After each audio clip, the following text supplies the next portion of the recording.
এক সপ্তাহ আগেই ওর 14 বছরের জন্মদিন গেল। এবার ও ক্লাস 8 হলো। এই জন্মদিনে ওর বাবা ওকে দামি ফোন কিনে দিয়েছে। সেই ফোনেই নাকি সব কিছু হয়। এটা পেয়ে তো রনি বেজায় খুশি।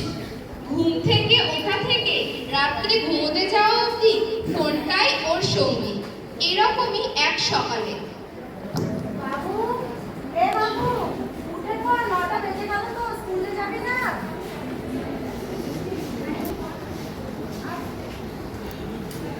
কি রে বাবু, তুই সকালে পড়েছিস? ঢুকে যা ফোনটার মধ্যে। কই দিয়ে যাও, আর হয়েছে যত জ্বালা। একদিকে বাপ আর একদিকে ছেলে। তখন বারবার কই কই করে বললাম ফোন কিনে দিও না, ফোন কিনে দিও না। সকাল সকাল আর শুরু করো না।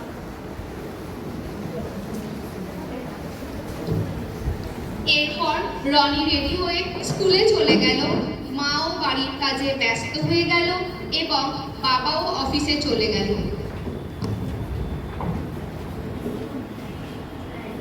স্কুল থেকে ফিরে মা, ও মা, আমার ফোনটা কই? এসে পড়েছিস বাবু? যা হাত পা ধুয়ে আয়, খাবারটা দিই তোকে।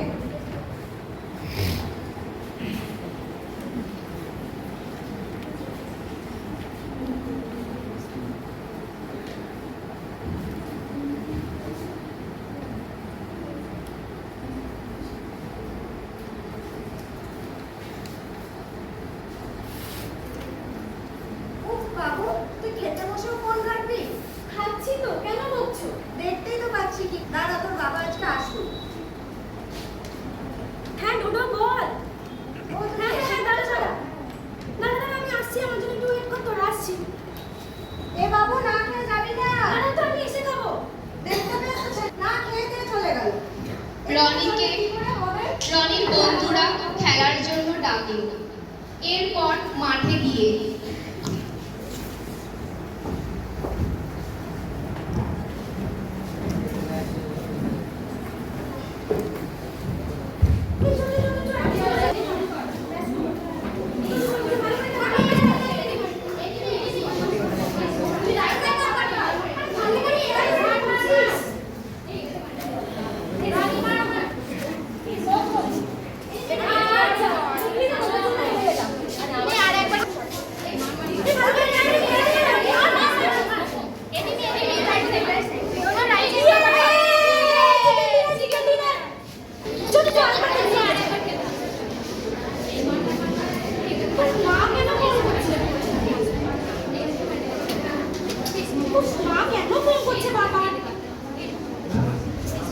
হ্যালো, তুমি কেন ফোন করছো? এই তো আসলাম, দাঁড়াও যাচ্ছি, রাখো।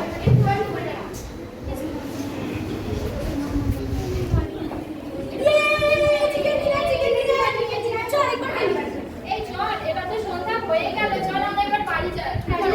চল, আবার কাল খেলবো। আচ্ছা বেশ, তাহলে কাল খেলবো, কাল ঠিক আছে চল। ফেরা দিন দিন যেন ওর ফোনের প্রতি আসক্তি বেড়েই চলেছে। কিছুতেই ওকে ফোন থেকে আলাদা করা যাচ্ছে না। দিন দিন ও যেন নেশায় ডুবে যাচ্ছে। কয়েক মাস পর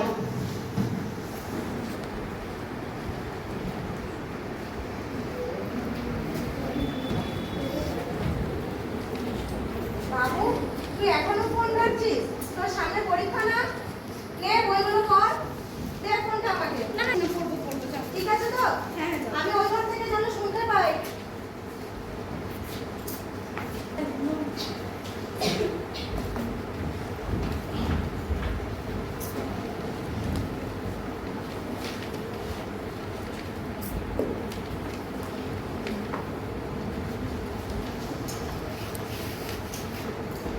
রনি, কি করছিস?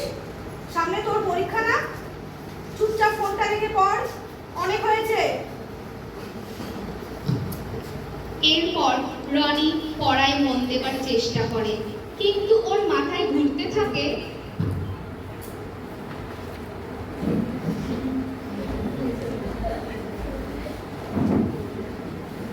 পড়তে বসেছে।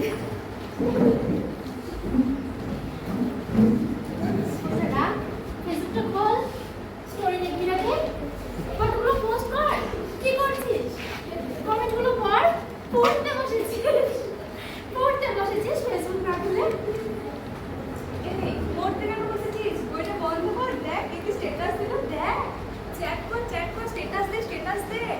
এটা আসতে দেখ, একটু জোরে, দেখ। একটু জোরে। এই পড়তে বসেছিস ইনস্টাটা খোল। রিলস বানাবি না? পড়তে বসেছিস কেন? কতগুলো ফলোয়ার্স হলো দেখ, কতগুলো ফলোয়ার্স হলো। রনি তুই পড়তে বসেছিস? রনি পড়ছে।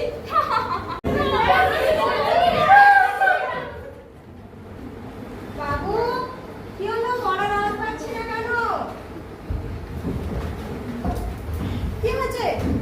বাবু কথা বল। বাবু, বাবু শুনছো? দেখে যাও বাবুর কি হয়েছে? কি হয়েছে? বাবু কথা বলছে না। এই রনি, রনি, এই রনি, বাবু কথা বল। রনি,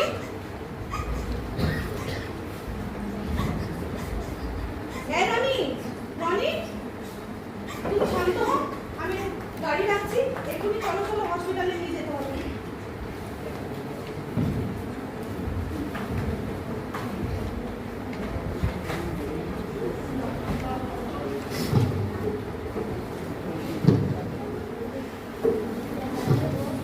এরপর হসপিটালে।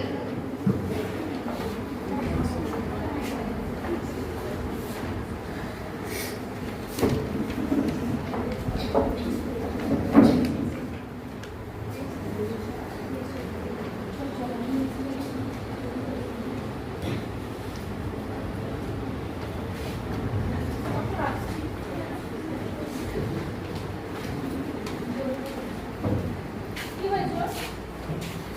ডাক্তারবাবু হঠাৎ করে মাথার উপরে পড়ে গেছে। আগে এরকম হয়েছে ওর? না, এই প্রথম। খাওয়া দাওয়া ঠিক করে করে? ঘুম হয়?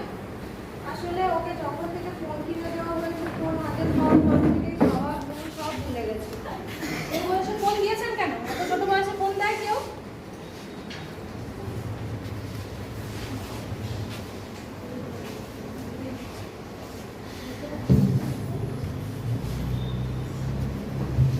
আচ্ছা, অনেকদিন ধরে না খাওয়ার জন্য বা ঠিকঠাক ঘুমানো হচ্ছিল না, ওই জন্য ওর একটু শরীর দুর্বল হয়ে পড়েছে। আর সেরকম কোনো ব্যাপার না, তবে ফোনটা এই বয়সে দেবেন না ওনাকে। ফোন দিলে ওর কিন্তু চোখের উপর চাপ পড়ছে, যার জন্য ওর মাথারও অন্যরকম। আমি ওষুধগুলো লিখে দিচ্ছি, এগুলো নিয়মিত খাওয়ান আর ভালো করে যত্ন নিন। আর একজন ভালো কাউন্সিলরকে দেখান। ডাক্তারবাবু ঠিক হয়ে যাবে তো? ঠিক হয়ে যাবে, কিন্তু ফোনটা একটু দূরে রাখুন ওর থেকে। এই বয়সে ফোন দেওয়াটা ঠিক নয়। আর নিয়মিত যত্ন নিন। ঠিক আছে।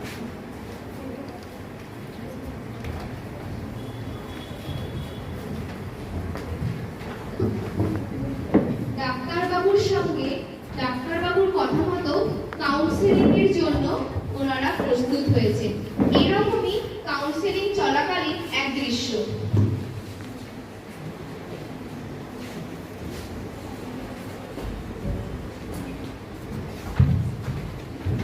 ডক্টর আসছি। আচ্ছা, মিস্টার বোস তো আপনি? আচ্ছা, ডক্টর রয়ের সঙ্গে আমার কথা হয়েছিল। উনি আমাকে বলছিলেন যে ওনার কি হচ্ছে। তো এই যে অতি অল্প বয়সে আপনারা ফোনটা ওকে দিয়ে দিয়েছেন, এটা কি বলবেন? এই ফোনটা দেওয়ার জন্যে ও একদম নেশাগ্রস্ত হয়ে পড়েছে। কোনো কাজেও মন বসছে না। ও ধীরে ধীরে কিন্তু আরও নেশার দিকে চলে যেতে পারতো, কিন্তু তাও চিন্তা করার কিছু নেই। এখন যেহেতু অনেকটা আগে আপনারা এই জিনিসটাকে ধরতে পেরেছে, তো এই জিনিসটা ঠিক হয়ে যাবে। আমি ওর সঙ্গে একটু কথা বলি। বাবু, কি নাম তোমার? রনি। রনি, কোন ক্লাসে করো তুমি? এইটে। তুমি স্কুলে যাও? হ্যাঁ। স্কুলে তোমার অনেক বন্ধু বলো? বেশি নেই, অল্প কজন আছে। তাহলে তো তাদের সঙ্গে তুমি অনেক খেলা করো, ক্রিকেট, ফুটবল। আমার শুধু মোবাইলে গেম খেলতে ভালো লাগে। কেন তুমি খেলার মাঠে গিয়ে খেলো না? খেলার মাঠে কত খেলা, ওগুলো খেললে আমাদের মন ভালো থাকে, শরীর ভালো থাকে।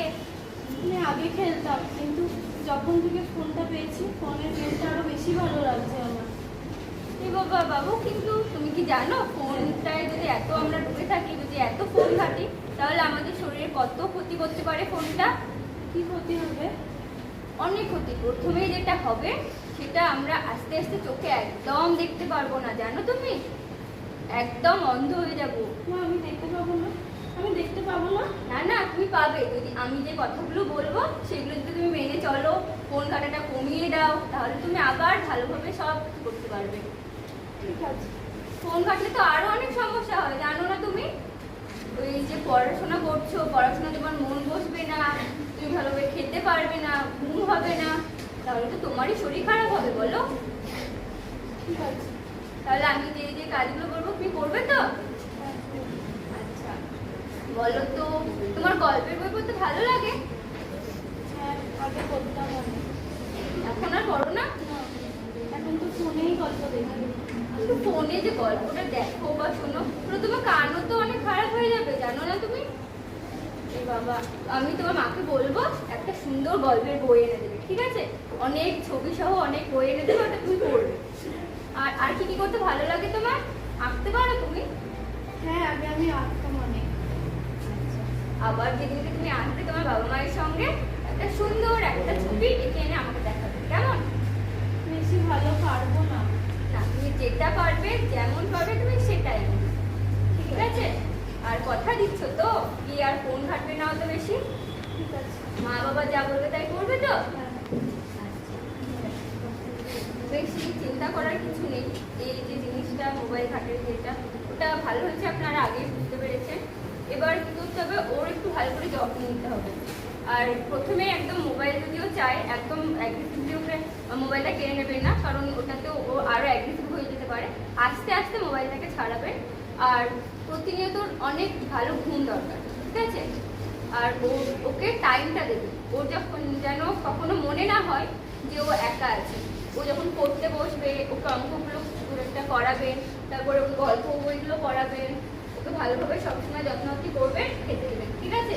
এইভাবে করলে আর প্রতিনিয়ত কাউন্সিলিংটা কিন্তু চালিয়ে যাবেন। আমি আবার এই যে তারিখটা বলবো সেই তারিখটা কিন্তু আসবে, ঠিক আছে? আর বাড়ি গিয়েও ভালো করে যত্ন নেবেন এই তারিখটাতে। আর এটাতে আমি কিছু লিখে দিচ্ছি,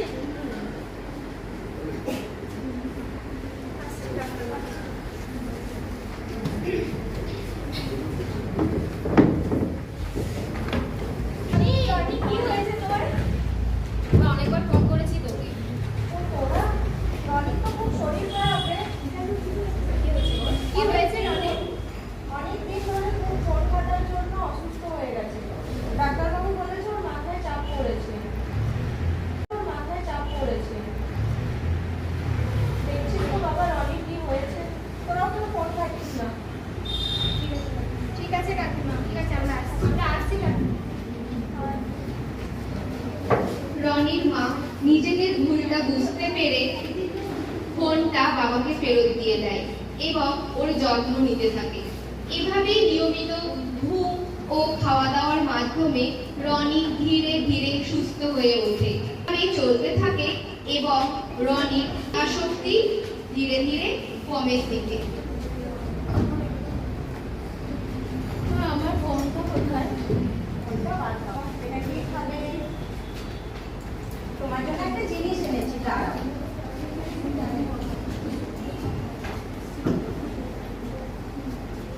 হ্যাঁ, এসো। দেখা দাও। এটা কি বলো তো? এটাকে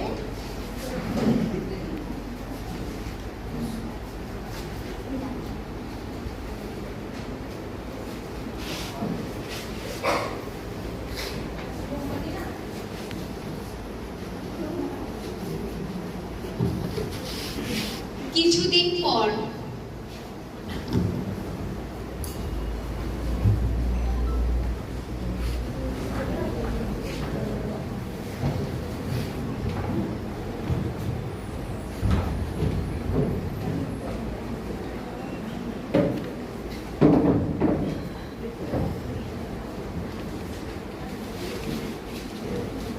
মা, ও মা, তুমি কোথায়?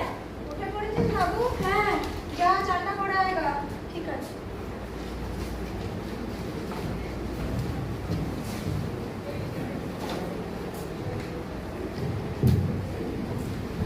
রনি ঘুম থেকে উঠল এবং স্কুলে চলে গেল। যাক বাবা, ছেলেটার মধ্যে ফিরেছে। দুর্গা স্কুল থেকে ফিরে মা, ও মা, আমার খুব খিদে পেয়েছে, আমাকে খেতে দাও। হ্যাঁ বাবু, আসছি, ঠিক আছে।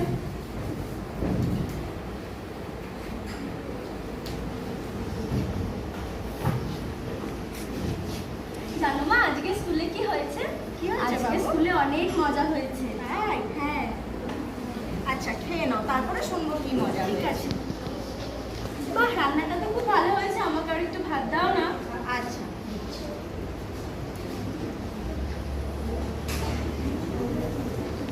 রানী, রানী, চল চল খেলে যাবো। হ্যাঁ হ্যাঁ, দাঁড়া, আমি খেয়ে নিই, তারপর যাবো। আজ আমরা ফুটবল খেলবো রানী। ঠিক আছে, খেয়ে নে, ঠিক আছে, তুই খেয়ে নে। ঠিক আছে মা, আমি খেলতে যাচ্ছি। আচ্ছা, এসো।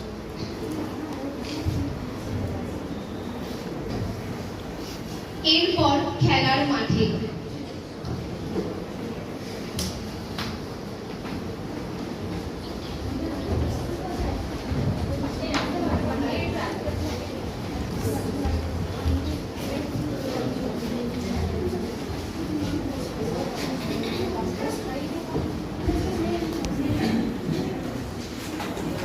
দে, দে, দে, আমার দে, আমার দে।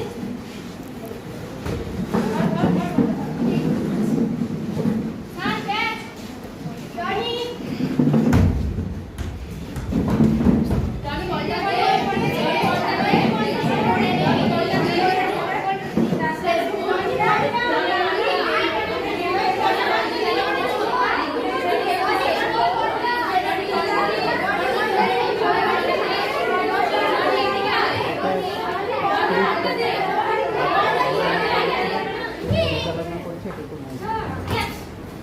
ডোডো ক্যাচ। রানী ক্যাচ। রানী আমায় দে। ডোডো ভাগ। দে দে দে। দে ভাগ ক্যাচ। আহা কি আনন্দ আকাশে বাতাসে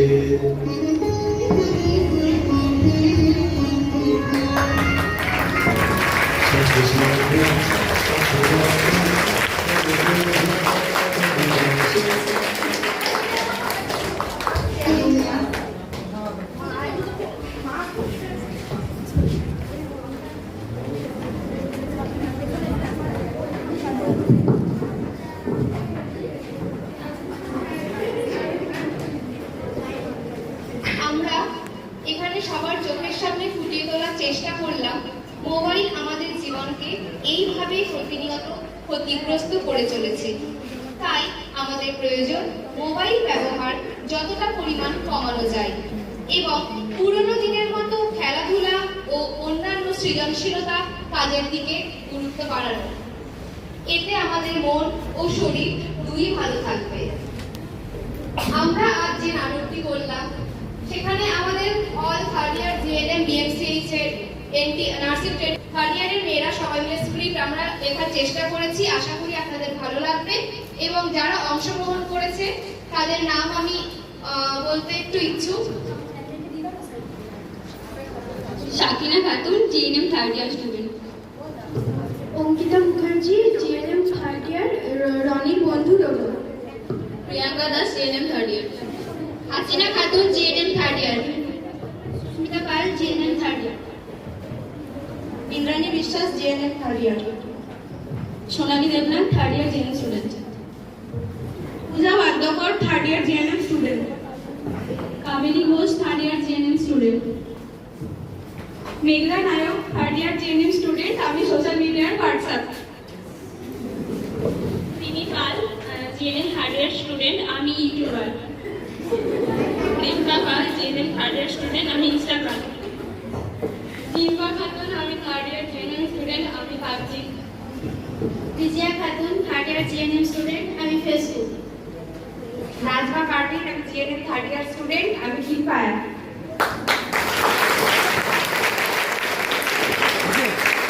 স্ক্রিপ্টটা হচ্ছে আমরা সবাই মিলেই বসে লিখেছি হোস্টেলে রাতে, গোটা থার্ড ইয়ার যে কজন আমরা পারফর্ম করেছি। আর অ্যাঙ্কারিং করেছে আমাদের সালমা খাতুন।